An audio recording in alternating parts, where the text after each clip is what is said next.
얘기를 계속 들으면서 리더의 조건에 대해서 이야기를 들었잖아요. 근데 아무리 훌륭한 리더가 있어도 그 리더를 따르는 신하들의 형편없으면 아무래도 그 리더의 뜻하는 바대로 가지는 않을 것 같거든요. 혹시 그 리더를 정말 잘 따르는 신하나 아니면 더 리더보다 멋진 신하가 계셨을까요? 그 당시엔?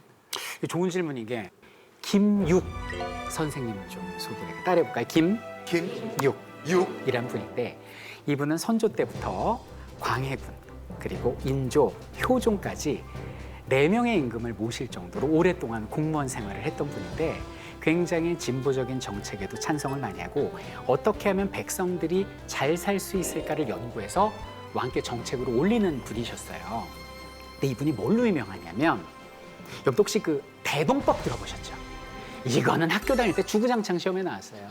이 대동법이 뭐냐면 공자가 말하는 대동사회, 모두가 잘 사는 사회를 만든다. 그래서 대동법인데 이 조선시대 전기적에 이 백성들이 내는 세금 중에 제일 힘든 게 공납이라는 게 있습니다. 그 공납이 뭐냐?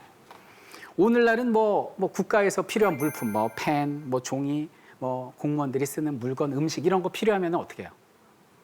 국민들한테 거둔 세금으로 마트에 가서 사올 거 아니에요, 시장 가서, 그죠? 그래서 쓰면 되는데 조선 전기는 시장이 많지 않고 그러다 보니까 어떻게 하냐면 아예 필요한 물품을 특산물 산지에 다 그냥 지정을 해서 걷습니다.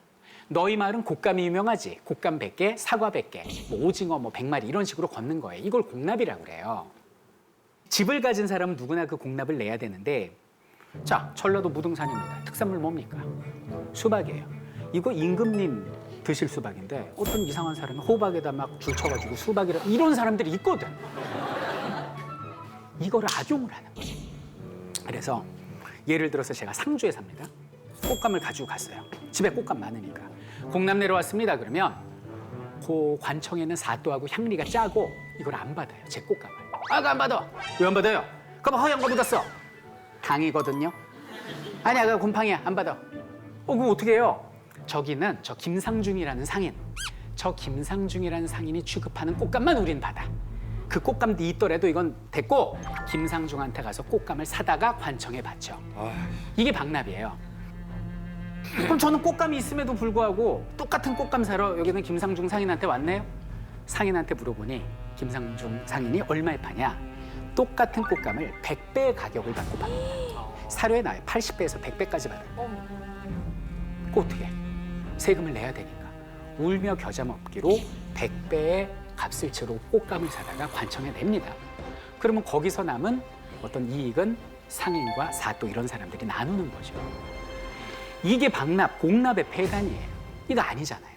그래서 광해 때 뭐 그전부터도 있었지만 그렇게 하지 말고 차라리 집집마다 내는 그런 특산물 세금을 없애버리고 우리 조선에 돈 많은 사람들 지주 아니냐. 지주들한테 좀 더 걷자. 그래서 대동미라고 그래서 1결당 한 12도씩 더 걷어가지고 국가에 쌓아놓는 거야. 꽃감이나 사과 특산물은 오다가 깨지고 저장하다 상하잖아.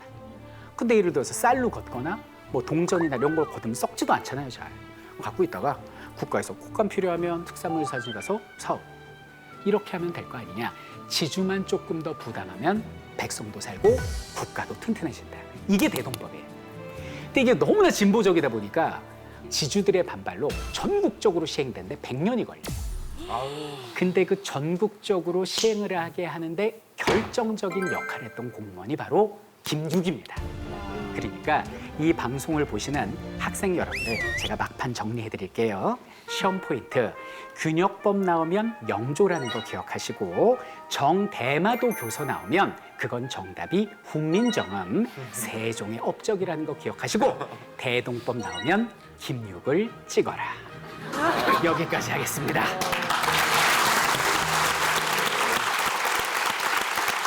세종하고 황희정승 이야기가 정말 재밌었는데 저 직장 생활 오래 하다 보면 직장인들 이제 꿈이 정시 퇴근이거든요. 그리고 퇴근 이후에 일하는 거 굉장히 좀 피곤해합니다. 근데 조선 시대 때는 출퇴근 개념이 좀 있었는지. 김 정근님께서 네. 정시 퇴근 말씀을 해주. 이게 이제 이 상준이 형 스타일이에요. 이게 이분이 배려놓은 거예요. 맨날 이런 말씀을 하시니까 원래 안 이랬는데. 근데 그런 개념이 있었고, 그리고 또 무단 결근이나 이런 것에 대한 특히 그 공직자들은 엄격한 벌이 있었어요. 그래서 공무원이 이유 없이 무단 결근을 만약에 3회를 했다. 그러면은 그 몸종을 혼냅니다. 그러니까 네가 제대로 돌보고 하지 못하니까 이분이 맨날 지각하고 빠지는 거 아니냐 이거죠. 그리고 무단 결근 10회면 그 사람의 잘못한 내용을 일일이 다 적어가지고 그 집 대문 앞에 붙여놔요. 아이고. 동네 망신을 줘버리는 거예요. 그리고 무단 결근 20회면 공무원에서 파직. 이야. 이게 조선시대입니다. 그래서 지금도 그렇지만 보다 엄격했던 공무원 관리 시스템을 지녔던 것이 바로 조선시대였다. 이렇게 말씀드릴 수 있겠네요. 이야. 항상 이 선생님 강의를 듣다 보면은 뭔가 역경이 있거나 이랬을 때 늘 민초들이 힘을 합하고 의견을 내고 뭐 그런 일들이 굉장히 많은데 양반들은 뭘 했나요? 아이, 어느 편에서 이 질문 너무 잘해 주신 것 같아요. 이게 지금 이제 대중사회잖아요. 네. 국민이 주인이잖아요. 그래서 저보다 주인의식 가지라고 우리 한 분 한 분이 다 리더라는 걸 이제 강조하려다 보니 주로 이제 민중의 역사를 이야기를 해요. 뭐 임진왜란이 벌어졌다. 왕 도망가, 양반 도망가. 근데 맞서 싸운 거는 막 당시 핍박받던 승려, 뭐 여성, 농민 뭐 이런 사람들이다. 이렇게만 딱 단정 지어질 수 있을 것 같아서 저도 항상 좀 우려가 있었는데 말씀 잘해 주셨어요. 양반도 다 도망간 게 아니죠. 남아서 그들도 백성인데 나라를 지키기 위해서 싸우신 분 정말 많죠.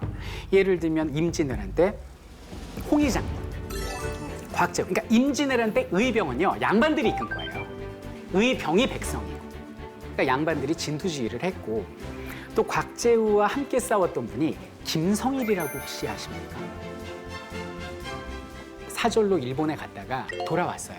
그래서 황윤길하고 왕 앞에서 보고를 하는데 서인 황윤길은 전쟁이 날 것입니다라고 보고를 했는데 여기는 동일 김성일 선생께서는 전쟁 나지 않을 겁니다라고 보고를 했다가 실제 전쟁이 났잖아요. 그래서 이제 많은 분들이 어떻게 보면 좀 비판과 오해를 받는 분이 계신데, 그러니까 이분 같은 경우도 좀 해명을 제가 해드리면 전쟁이 나지 않을 거다라고 보고한 건 맞는데 왜 그렇게 얘기를 했느냐. 아니 지금 우리나라가 국내적으로 너무 어려운데 지금 섣불리 전쟁 난다고 보고했다가 민심이 흉흉해지고 나라가 더 절박해지면 안 될 것 같아서 일단은 그렇게 좋은 뜻에서 보고를 한 거예요. 근데 문제는 왜 슬픈 예감은 틀린 적이 없는지 이게 전쟁이 나버린 거예요. 그럼 본인의 마음이 어떻겠냐고요. 그래가지고 이분이 가슴속에 책임감을 가지고 그냥 전쟁터로 뛰어들어갑니다. 가가지고 의병을 규합하고 곽재우 장군과 함께 죽는 그날까지 목숨을 걸고 싸우다 가신 분이 김성일 선생님이 계세요. 훌륭하신 분입니다. 당시 이황 선생님 제자기도 하셨고 뭐 이런 분도 계시고, 제가 이제 뭐 이완용 이런 사람들 얘기를 하니까 그 당시 공무원들은 다 나라 판 줄 알아.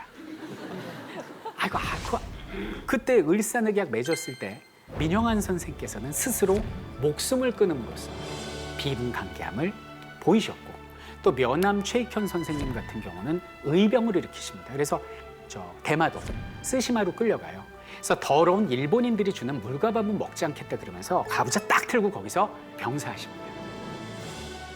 양반은 위기가 오면 도망을 가고 백성만 지키고, 그건 아니고 우리 모두 다 백성이고 우리 모두 국민이다. 어려운 시기, 힘든 시기가 찾아왔을 때 그런 것을 초월해서 하나 됐던 우리 조상처럼 우리도 힘들 때 하나 되어 같이 역경 한번 이겨내 봅시다.